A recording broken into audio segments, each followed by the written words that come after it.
महाराज, आग के सामने बैठने से और धुआं चाटने से हमारी मति धुंधला सी गई थी, लेकिन आपने भगवान के उज्जवल चरित्र, भगवान नाम का रसास्वाद करा के हमें तृप्त कर दिया। श्रीमद् भागवत की कथा यज्ञ पूर्ति में भी चलती है। भागवत की कथा प्रेत जैसे क्रूर कर्म करने वाले व्यक्तियों को शुद्ध करने में भी चलती है। आतताइयों का आतताई पाप नष्ट करने में भी भगवत कथा सहायक होती है। जो चोर है, शराबी है, परस्त्रीगामी है, गुरुद्रोही है, माता पिता का द्रोही है, ऐसा व्यक्ति भी भगवान की कथा मन लगाकर सुने तो उसके दोष निवृत्त हो जाते हैं। साधुरेव समन्तव्य।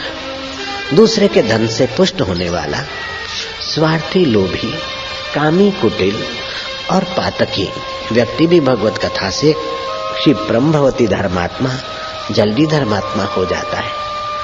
कलयुग में भगवान की कथा की महिमा अपरंपार है। वे लोग सचमुच में भाग्यशाली हैं जो भगवत कथा सुन पाते हैं, बैठ पाते हैं। भागवत में आता है मंदासु मंदमतया, वे मंदमती है, वे अभागे हैं जिन्होंने अपने कानों के द्वारा भगवत कथा नहीं सुनी। तुलसीदास जी कहते हैं,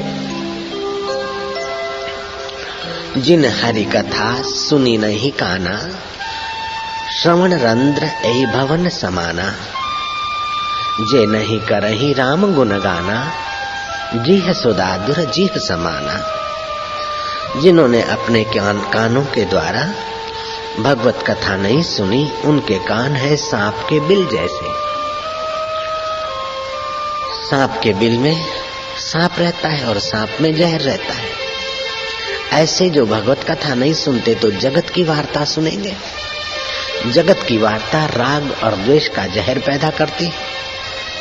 अगर जगत की वार्ता नहीं सुनेंगे तो अपनी वार्ता करेंगे, अपनी बढ़ाई करेंगे। इससे अपना अहंकार, होमी रोग बढ़ेगा। जो भगवत कथा नहीं सुनते वो तो संसार का राग द्वेष का जहर ही अपने कान में भरते हैं, अथवा तो अपने अहंकार को ही पोषकर बंध मरते हैं। आत्मश्लाघा का घोर पाप करते हैं। अपनी बढ़ाई अपने मुख से करके व्यक्ति आत्मश्लाघा का पाप मोल लेते हैं। या तो फिर किसी की बढ़ाई सुनेंगे तो राग होगा, किसी की घटाई सुनेंगे तो द्वेष होगा। ये भी एक प्रकार का विषय है। इसलिए भगवत कथा जो नहीं सुनता है उसके कानों में तो विष ही विष जाता है। कांटे से कांटा निकालना चाहिए।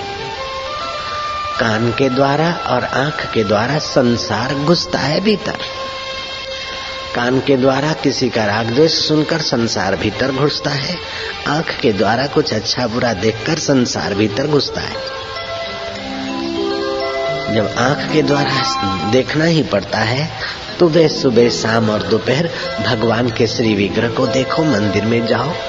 गुरु और भगवान को मत्था टेकने से उस संसार का जो दिख कर गया है उसको काटने का भी कुछ प्रसाद भीतर जाए।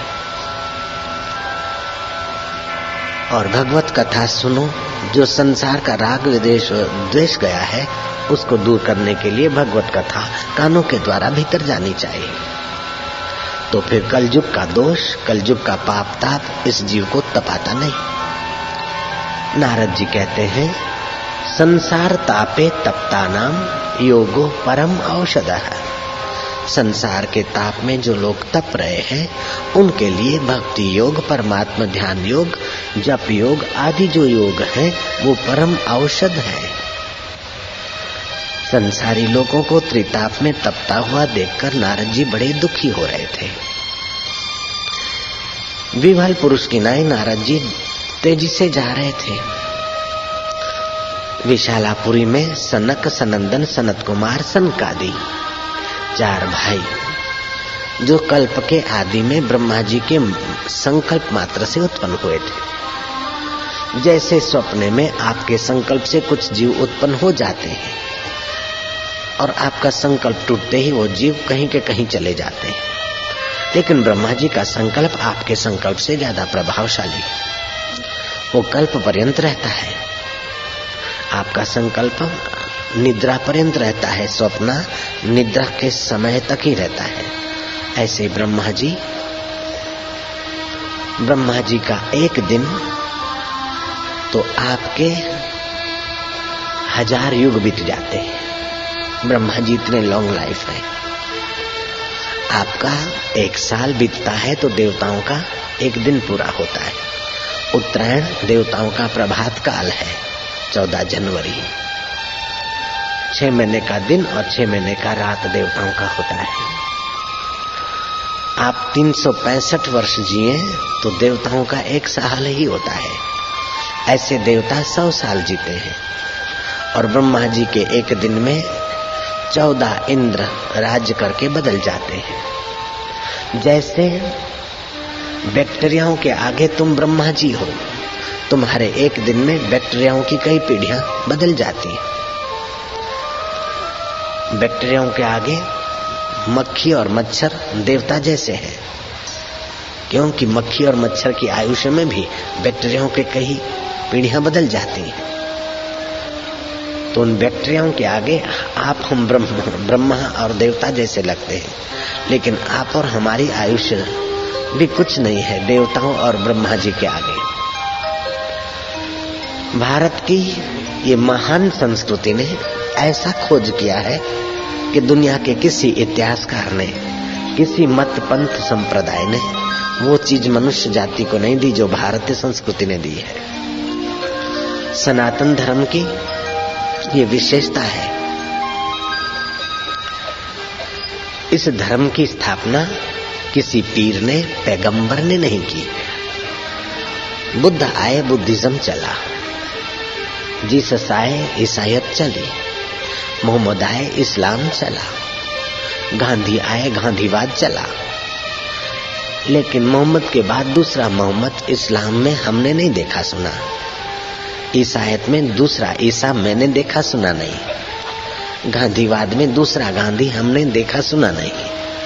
लेकिन धन्य है सनातन धर्म कि इसमें कभी राम प्रकट हुए तो कभी कृष्ण प्रकट हुए, कभी महावीर प्रकट हुए तो कभी ऋषभदेव प्रकट हुए, कभी बुद्ध अवतरित हुए तो कभी नानक अवतरित हुए, कभी तुकाराम तो कहीं एकनाथ, कहीं ज्ञानेश्वर तो कहीं रमण महर्षि, तो कहीं लीलाशाह बापू।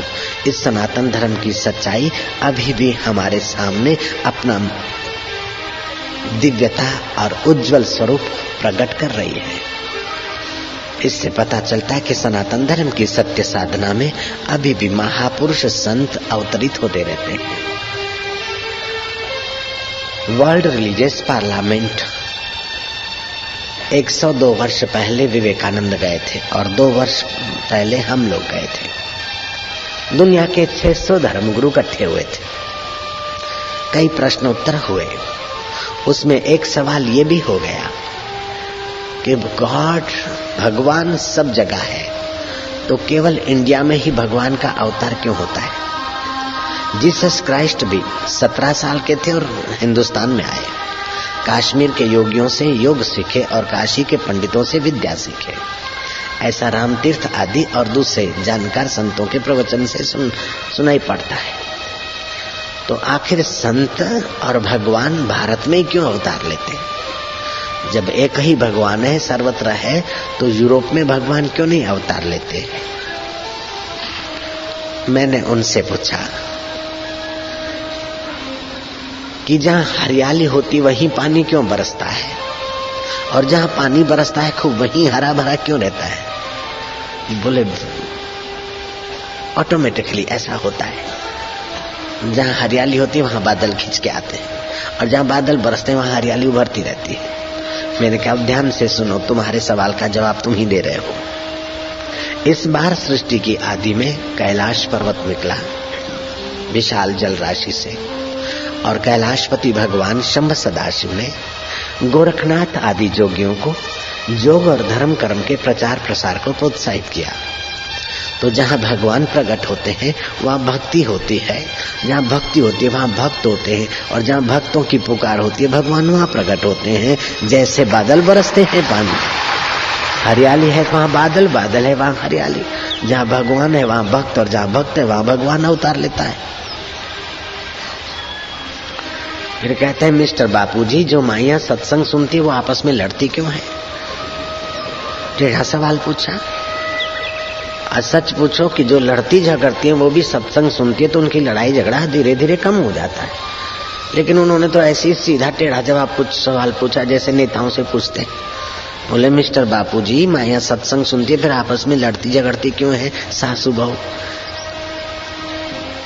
हकीकत तो यह है कि जो लड़ती झगड़ती है वो सत्संग सुनती है तो महीने के 20 झगड़े 15 में, 15 वाले 10, 12, 8, 7, 5, 3 हो जाते हैं। लेकिन उन्होंने चरपरा सवाल पूछा तो हमने भी मसालेदार जवाब दिया। मैंने कहा जिस देश की माइयां, जिस देश की सासू बहुएं सत्संग नहीं सुनती वे कम वक्त साथ में भी नहीं रह सकती। हमारे देश की सासू बहुएं साथ में तो रहती हैं। माइयां देखो, मैं तुम्हारा पक्ष लेकर उधर बोल के आया, विदेश में भी तुम्हारा नाम ऊंचा करके आया। अब मेरे को मम खिलाओगे नहीं, मिठाई विठाई खिलाना कभी कभार, लेकिन सचमुच में नहीं, मन से ही खिलाना। सचमुच में तुम नहीं खाता ज्यादा मिठाइयाँ। नारायण हरि न बोलो न, तुम कंजूसी ना कर। नारायण हरि नारायण हरि। एक बात को आप अच्छी तरह से पकड़ लेना कि ईश्वर प्राप्ति अथवा संसार में सुखी वे ही लोग रहते हैं जिनका स्वभाव प्रसन्न रहने का है। भक्ति में, योग में, ध्यान में, चाहे व्यवहार में वे ही लोग सफल होते हैं जिनका स्वभाव हंसमुख है, प्रसन्न है।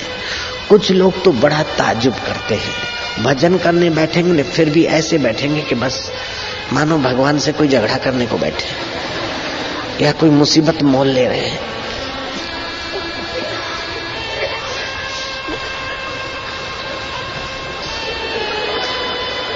अब तू भजन करता है कि कसरत करता है? हम भूर्भुवस्वः तत्सवितुर्वरेण्यं भर्गो देवस्य धीमहि धियो यो न प्रचोदयात्। हम भूर्भुवस्वः तत्सवितुर्वरेण्यं भर्गो देवस्य धीमहि धियो यो। तुम माता जी से प्रेम से बुलाता है कि उसको डंडे दिखाता है? अरे तू प्रेम से जपो यार। ए छोरा चुप करो, मैं ध्यान कर रहा हूं। तो ध्यान करता है कि कुश्ती करता है? आप ध्यान के कमरे में जाओ तो ऐसे जाओ कि प्रिय से प्रिय, मधुर से मधुर आनंद के उस उछलते सरोवर में मैं नहाने को जा रहा हूं। ऐसा ध्यान के रूम में जाओ। और मैं तो ये भी कहूंगा कि आप नौकरी, धंधा, व्यापार भी ऐसे करो जैसे कुलीन राजकुमार विनोद के लिए, स्वास्थ्य के लिए वॉलीबॉल खेलता है, ऐसे तत्परता से आप काम करो। रसोई घर में भी ऐसे जाओ, क्या करें, रोटी बनानी है, चोरों को नहलाना है, सब्जी सुधारनी है, वो मुसीबत सिर पे पड़ी है ऐसा समझ कर ना जाओ रसोई घर में। जो भी कुछ करो तो कुलीन राजकुमार की नाई आनंद, उल्लास और विकास के लिए करो। बच्चा जरा सी मिठाई के लिए उसकी माँ मिठाई ऊपर रख देती है और छटपटाता है। अब उसका छटपटाना घुटनों के बल चलते हुए बच्चों के लिए खड़े होने के लिए माँ ने प्रयोग कर दिया है। अब उसको बोले जरा सी मिठाई, कितनी देर तेरा पेट भरेगी, छोड़ जाने दे, गिर पड़ेगा। नहीं, वो घुटनों के बल चलने वाले बच्चे को खड़ा करने के लिए मिठाई ऊपर रख दी गई है। वो खड़ा होता है, हिलते हिलते गिर जाता है, फिर कोशिश करता है, फिर गिरता है, फिर कोशिश करता है। उसका गिरना, कोशिश करना और जरा सा मिठाई खाना भी बाकी की कई योग्यताएं डेवलप कर लेती। रगों में बल ले आती है, संभलने की बुद्धि में योग्यता भर देती है, पुरुषार्थ के केंद्रों को डेवलप करती है और मुंह मीठा करने का चस्का लगाती तो भी थोड़ी मिठाई, तो फिर ज्यादा मिठाई के लिए ज्यादा पुरुषार्थ करेगा। सोई हुई चेतना जगेगी, फिर इस नश्वर मिठाइयों को नश्वर समझकर शाश्वत ब्रह्म ज्ञान की मिठाई के लिए भी वो उत्साहित होगा। क्यों नहीं होगा? इसलिए जगत का कार्य भी लापरवाही से न करो। उत्साह के लिए, शाबाशी के लिए, प्रमोशन के लिए भी जो कुछ कोशिश है उसका हम विरोध नहीं करते हैं। जो धर्म का उपदेश देते देते कहते ये बेकार है, ये बेकार है, ये बेकार है, बेकार होगा तब बेकार है। अभी तो ये भी जरूरी है। बच्चे का पहियों वाली गड्डी पकड़ के चलना बेकार तो है, बेकार तो है आपके और हमारे लिए, लेकिन जो घुटनों के बल से चल रहे हैं उनका तो अभी बराबर सार्थक है। लेकिन जब ठीक से चलना सीख जाए तब वो गाड़ी बेकार होगी। केजी की पुस्तकें आपके लिए बेकार है, लेकिन जो स्कूल में अभी अभी जा रहे हैं उनके लिए तो बहुत कुछ है। चौथी और पांचवी की किताबें बीए वाले के लिए, एमए वाले के लिए बेकार है, लेकिन तीसरी और चौथी वालों के लिए तो पोषक है। ऐसे संसार का कार्य जो ब्रह्मज्ञानी संत हो गए हैं उनके लिए संसार की प्रवृत्ति बेकार है, लेकिन जो संसार में जीकर संसार से पार होना चाहते हैं उनके लिए तो संसार की प्रवृत्ति दिल लगाकर निस्वार्थ भाव से भगवान की प्रसन्नता करके कर्म को कर्म योग बनाने के लिए बहुत जरूरी है। सारे लोग सन्यास लेंगे, कपड़ा रंग के बैठ जाएंगे तो उन सन्यासियों की सेवा कौन करेगा? जयराम जी की। इसलिए अपने कर्तव्य को तुच्छ मत समझो, अपने काम को बेकार मत समझो, अपने गृहस्थी को फालतू मत समझो। जो फालतू लोग हैं वो ऐसे ही हवाई जहाज उड़ा देते हैं बातों के। कभी कभी साधुओं में भी बेजवाबदार लोग साधु के कपड़े पहन लेते और बकते रहते हैं। साधु रहे मस्ती में, आग लगे बस्ती में। अब उस बेवकूफ को पता नहीं बस्ती में आग लगेगी तो तेरा बाप तेरे को खिलाएगा। कभी कभी तो ऐसे खड़िया पलटन कुछ होते बेजवाबदार साधु, ऐसा बकते कि अपन तो साधु हैं, वो तो साले गृहस्थी हैं। मैं बोलता हूँ साधु का बाप गृहस्थी होता है। ऐसा कोई साधु नहीं जो जिसका माई बाप गृहस्थी न हो। जयराम जी की। हम तो साधु हैं, वो तो साले गृहस्थी हैं, अपने को बड़ा मानते। ये कोई तुम्हारा बड़प्पन नहीं है। गृहस्थी तुमको तुच्छ दिखते, मैं तो यूं कहूंगा कि कुत्ता भी तुम्हें तुच्छ न दिखे और कुत्ते की पीड़ा और बीमारी में सड़ी गली बदबू भी तुम्हें आए तभी भी उसकी गहराई में श्री कृष्ण जैसा देखते थे। आप ऐसी निगाह करो तब आपकी साधुताई चमकेगी। दोषारोपण की बुद्धि छोड़ दो भैया। दोषारोपण करना है तो ब्रह्मा जी में भी दोष दिखेगा। दोषारोपण करते कि क्यों ऐसी सृष्टि बनाई। भगवान में भी दोषारोपण होगा कि राम जी ने ये क्या। नानक में भी दोषारोपण करने वाले बेवकूफ लोग उस समय भी करते थे। उल्टा मार्ग दसेंदा जी, वो तेरा बाप उल्टा मार्ग दसेंदा है। नानक जी के लिए भी दोषारोपण कर देते थे। दो साधु थे, अपने गुरु को कहते हैं ऋषिवर को कि गुरु जी क्या गंगा पवित्र, गंगा में तो मेढक और मछलियां टट्टी पेशाब करती है, गंगा पवित्र कैसे? यमुना में भी कीचड़ है, यमुना पवित्र कैसे? बेकार है। सूरज पवित्र कैसे? वो तो आग उगल रहा है। चंदा पवित्र कैसे? गुरुदेव उसमें तो काली माँ लगी है। गुरु जी माता पिता देव कैसे? उनका तो हर मास का शरीर है। गुरु जी ने कहा मूर्ख शिरोमणि, तेरे भाव में अगर गंदगी है तो तू गंदगी देखेगा, और तेरे भाव में दिव्यता है तो तू दिव्यता देखेगा और अपने को दिव्य बनाएगा। इसलिए भाव को दिव्य बना ले। ध्यान से सुन एक प्रसंग। देवलोक में चर्चा चली कि सबसे अधिक प्रसन्न कौन रहता है, सबसे ज्यादा सुखी कौन है धरती पर। कैसी भी परिस्थिति आ जाए, कैसी भी व्यक्ति आ जाए, अधिक से अधिक सुखी कौन रहता है, अच्छे से अच्छी चीज कौन लेने में काबिल है। किसी संत का, किसी ऋषि का, किसी मुनि का, किसी जति का, जोगी का नाम आए, आखिर में भगवान कृष्ण का ही सर्वोपरि नाम आया। इस वक्त धरती पर श्री कृष्ण ऐसी दृष्टि लिए हुए हैं, ऐसा दिव्य भाव से जगत को देखते हैं कि श्री कृष्ण सदा मस्त रहते, सदा खुश रहते। जेल में तो जन्म हुआ है फिर भी चित्त में प्रसन्नता है। जन्मते ही पराये घर लिवाए गए हैं फिर भी चित्त उनका प्रसन्न है। 6 दिन के हुए न हुए तो पूतना उनके लिए जहर ले आई फिर भी फरियाद नहीं है। महीने के हुए तो छटकासुर, धनकासुर आदि दैत्य आना शुरू हो गए। काली नाग के साथ जूझना पड़ा है। पराये घर में लिवा लिए गए, माता पिता जेल में हैं। इन सारी मुसीबतों में होते हुए भी कृष्ण ने कभी फरियाद नहीं की और कभी निगेटिव नहीं सोचा और देखा। श्री कृष्ण सदा सुंदर ही सुंदर देखते हैं, इसलिए कृष्ण का चेहरा भी सौंदर्य से भरा है। माधुर्य और सौंदर्य की वे साक्षात मूर्ति है। जो दूसरे में दोष देखता है या गंदा बद्दा देखता है, बद्दा सोचता है, उसके चेहरे पे भी वो आकर्षण नहीं रहता। श्री कृष्ण का व्यक्तित्व आकर्षित है क्योंकि श्री कृष्ण भलाई देखते हैं। उनका चित्त भलाई देखते देखते ऐसा तो भला हुआ कि उनका चित्त जिस शरीर में रहता है वो शरीर भी देखने वाले को भलाई की खबर देता है।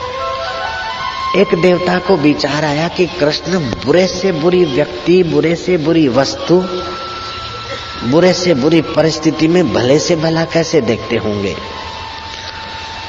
श्री कृष्ण जहां से गुजर रहे थे वहां उस देवता ने कुत्ते का रूप धारण कर लिया। पूंछ कटी है, शरीर में घाव पड़े, मक्खियां बिन बिना रही और घावों में कीड़े खदबदा रहे, आंखें फटी है, मुंह फटा है, जिंदा है कि मुर्दा है पता नहीं चला है, ऐसा पड़ा है वो देवता कुत्ते का रूप लेकर। श्री कृष्ण को अपने ग्वाल मित्रों ने कहा, कृष्ण देखो देखो ये कुत्ता कितना अभागा है, इसके कितने पाप कर्म है, घाव है, जीवड़े खदबदा रहे, मक्खियां बिन बिना रही, पूंछ कटी है, बदबू तो मार नाक दबोचना पड़ता है। ऐसे कुत्ते के चमकते हुए दांत कृष्ण देखकर कहते कि ये इसका पुण्य का फल क्यों नहीं देखते हो? तो तुम्हारी सासू का भी कुछ तो स्वभाव चमकने वाला होगा, तुम्हारी बहू में भी कोई चमक होगी, तुम्हारी देरानी जेठानी में भी कोई कर्म की चमक होगी, तुम्हारे देवर या ससुरा में या पति में या पत्नी में पड़ोसी में कुछ न कुछ चमकता तो होगा। आप उसकी चमक पर निगाह रखिए और अपने भावों को चमकाइए, अपने कर्मों को चमकाइए। आप घृणा कब तक करें? 100 गुण होते हैं लेकिन एक दो किसी का अवगुण देखकर आप रिपीटेशन करेंगे उसका, तो सामने वाले को भी आप हानि करते और अपने आप को भी हानि करते। आप किसी के दोष दिखाकर और उसको दोषी साबित करते करते न आप उसका भला कर सकते न अपना भला कर सकते। दोष दिखाओ लेकिन उसके मित्र होकर दोष दिखाओ, दोषी बनाकर उसे दोष मत दिखाओ, पापी बनाकर उसे पाप मत दिखाओ। कितना भी कोई जिद्दी आदमी है ना, ऐसा है अलग हो जाओ, अलग हो के कहाँ होगे? अपनी बेवकूफी से अलग हो जाओ तो संसार तुम्हारे लिए नंदनवन बन जाएगा। अपने अहंकार से अलग हो जाओ तो प्रॉब्लम लेस हो जाओगे, वरी लेस, ईगो लेस हो जाओगे। ये तो ऐसी बात हुई कि गाय सवारी के काम नहीं आती, बेकार है, निकाल दो। और घोड़ा दूध नहीं देता, किस काम का है? और हाथी चौकी नहीं करता है, बेकार है। और कुत्ता सवारी के काम नहीं आता है, क्या करना है? तुम उस मिठाई वाले की मिठाई नहीं खरीदते क्या? जो ये मिठाई वाला खुद तो खाता नहीं तो इसकी मिठाई क्यों ले? अरे खुद खाए चाहे न खाए उसकी बढ़िया मिठाई तुम खरीद लो। ये चित्रकार खुद तो बद्दा है लेकिन उसके सुहावने चित्र तुम ले लेते हो। ऐसे ही तुम किसी के गुण दोष आरोपित करके उससे फायदा उठाने के बजाय नुकसान क्यों उठाते हो? उसमें जो गुण है उससे ले लो। ऐसा कोई पौधा नहीं, ऐसी कोई वनस्पति नहीं जो औषध के काम न आए, ऐसा कोई पेड़ पौधा नहीं जो औषध के काम न आ सके, ऐसा कोई अक्षर नहीं जो मंत्र न बन सके, और ऐसा कोई व्यक्ति नहीं जिसमें कोई न कोई दिव्यता न छुपी हो। संयोजक दुर्लभ है, आयोजक संयोजक दुर्लभ है। जिनके पास ये सद्गुण है वो सब जगह से काम ले लेते हैं और अपने दिल को कामयाब कर लेते हैं। और जिसमें दोष दर्शन है, मेरा छोरा तो क्या करे, देर से उठता है, ये करता है, चलो देर से उठता है, ये दोष तो है, लेकिन दूसरा कोई गुण है उसको प्रोत्साहित करो। रात को जल्दी सोना चाहिए। कल रात को हमने मुलाकातियों के लिए मना कर दिया, हम जल्दी सोए, सुबह जल्दी उठे, हमारा आज का दिन बहुत बढ़िया गया। कल की अपेक्षा आज का दिन बहुत बढ़िया गया। सुबह अमृत वेले बहुत सारी ईश्वरीय चेतना बरसती रहती है, इसलिए अमृत वेले उठकर ध्यान भजन करें तभी बरकत आती है। अथवा वंश व्यापार के बारे में चिंतन करें तभी भी अच्छी सफलता मिलती है। पढ़ाई पढ़ने वाले पढ़े तो भी अच्छा है। और सवेरे का समय तो मानो बहुत बहुत आशीर्वाद रूप है।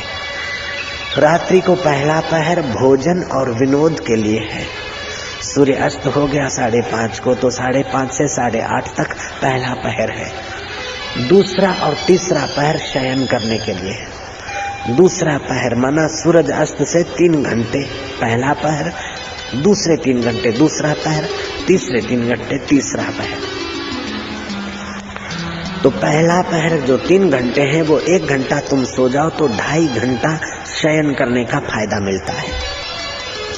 दूसरे पहर तुम सो जाते हो तो 1 घंटा सो जाओ तो 2 घंटे फायदा मिलता है। अर्थात 9 से 12 और 12 से 3 ये शयन का बहुत बढ़िया समय है नींद करने का। फिर 1 घंटा सोते हो तो 1 घंटा उसका फायदा मिलता है, लेकिन सूरज उगने के बाद 1 घंटा सोते हो तो 1 घंटा और आपके ऊपर आलस्य हावी हो जाता है। इसलिए वे लोग सचमुच घाटा करते हैं अपने आयुष्य का, अपनी प्रसन्नता का, अपने बुद्धि विकास का, जो सूरज उगने के बाद भी सोते रहते हैं। 6 घड़ी अर्थात 2.25 घंटे सूरज उगने में हो उस वक्त उठ जाना चाहिए, तो वो आदमी जरूर तेजस्वी, प्रसन्न और स्वस्थ होगा और उसकी बुद्धि चमकेगी। लेकिन हम गलती करते कि रात को देर तक इधर उधर टालम टोली करते रहते, फिर देर से खाते हैं तो पाचन तंत्र पर भी बड़ा लोड पड़ता है। सूर्यास्त होने के बाद हमारे पाचन तंत्र का भी पावर धीरे धीरे अस्त होने लगता है। इसलिए सूर्यास्त के बाद जितना हो सके रात्रि का भोजन जल्दी कर लेना चाहिए। जितना देर रात को खाएंगे उतना मेहनत जीवनी शक्ति को ज्यादा लगेगी। जो पचाने में जीवनी शक्ति खर्च कर लेते हैं तो बाकी के कामों में उनकी जीवनी शक्ति डल रहती है। इसलिए मेहरबानी करके रात्रि का भोजन जल्दी कर लेना चाहिए और फिर भोजन करके तुरंत कभी नहीं सोना चाहिए। और दिन को भोजन करके नींद करे तो एसिडिटी, अजीर्ण और गैस के बीमारी को आमंत्रण देना होता है। कुछ माइयाँ, वृद्धाएं अथवा माइयाँ बीमार रहती है और बीमार रहती तो मेरे पास 2 तरकीबें हैं अंतर्यामी होने की। मेरे को योग करके अंतर्यामी नहीं होना पड़ता है, बाहर से मैं अंतर्यामी हो जाता हूँ। जो माई बीमार होती है और मोटी है तो मैं उसको बोलता हूँ तू दिन को सोती है, बोलते बाबा अंतर्यामी है। जो माई पतली दुबली होती है, मुंह बैठा हुआ होता है, मैं बोल देता हूँ तू खाली पेट चाय पीती है।